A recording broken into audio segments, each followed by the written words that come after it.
एक किसान का जीवन बेहद ही कठिन और दुखों से भरा रहता है। कभी उसको पारिवारिक फिक्र तो कभी पर्यावरणीय चिंता हुई। इसी कशमकश में एक किसान का जीवन चला जाता है। किसी गांव में रहने वाला एक किसान अपने जीवन में चल रहे तनाव व दुखों से बहुत दुखी था। किसी ने उसे बताया कि आप अपने दुखों के समाधान के लिए महात्मा बुद्ध की शरण में चले जाओ। वे महान आत्मा अवश्य आपकी सहायता करके आपके दुखों को दूर कर देंगे। यह सुनकर वह किसान अगले दिन महात्मा बुद्ध के पास चला गया। वह गौतम बुद्ध के पास पहुंचा और कहने लगा, हे महात्मा, मैं एक किसान हूं और मैं अपनी जीविका चलाने के लिए खेती बाड़ी करता हूं, लेकिन कई बार वर्षा न होने से फसल सूखे की भेंट चढ़ जाती है। किसान ने आगे कहा कि मैं एक विवाहित पुरुष हूं, मेरी पत्नी मेरा ख्याल रखती है और मैं उससे बहुत प्रेम करता हूं, लेकिन कभी कभी वह मुझे परेशान करती है, जिससे मुझे लगता है कि मैं उससे अब ऊब चुका हूं और वह मेरे जीवन में ना होती तो कितना अच्छा होता। भगवान बुद्ध उस किसान की बातों को ध्यानपूर्वक सुनते रहे। किसान ने आगे बताया कि मेरे बच्चे भी हैं और वे बहुत अच्छे हैं, लेकिन कभी कभी जब वह मेरा कहना नहीं मानते तो उस समय मुझे क्रोध आता है और सोचने लग जाता हूं कि जैसे यह मेरे बच्चे हो ही ना। किसान लगातार अपने दुखों को बुद्ध से बताता गया, लेकिन महात्मा बुद्ध ने बीच में एक शब्द भी नहीं बोला। अंत में जब किसान के पास कोई समस्या नहीं रही तो वह चुप हो गया और मन हल्का करके बुद्ध के जवाब की प्रतीक्षा करने लगा। लेकिन महात्मा बुद्ध चुपचाप रहे और किसान अब बस उनके जवाब का इंतजार करता रहा। अंत में जब किसान का सब्र फूटा तो ऊंची आवाज में उसने भगवान बुद्ध से कहा, क्या आप मेरी समस्याओं का समाधान नहीं करेंगे? मैं तुम्हारी किसी भी प्रकार की कोई सहायता नहीं कर सकता, बुद्ध ने उत्तर दिया। किसान को यह सुनकर तो कुछ देर खुद के कानों पर यकीन नहीं हुआ।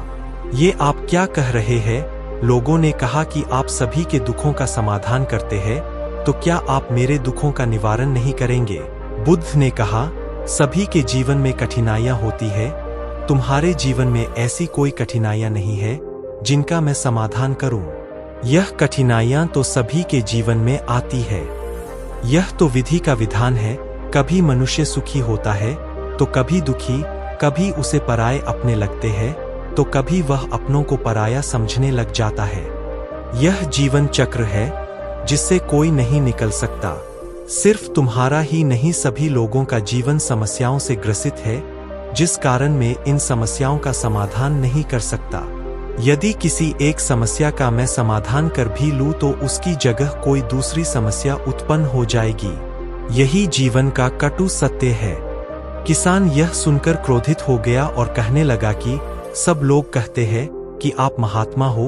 मैं आपके पास एक आस लेकर आया कि आप मेरी सहायता जरूर करेंगे, लेकिन आप जब समाधान नहीं कर सके तो मेरा यहाँ आना व्यर्थ हुआ। इसका अर्थ यह है कि लोग झूठ बोलते हैं।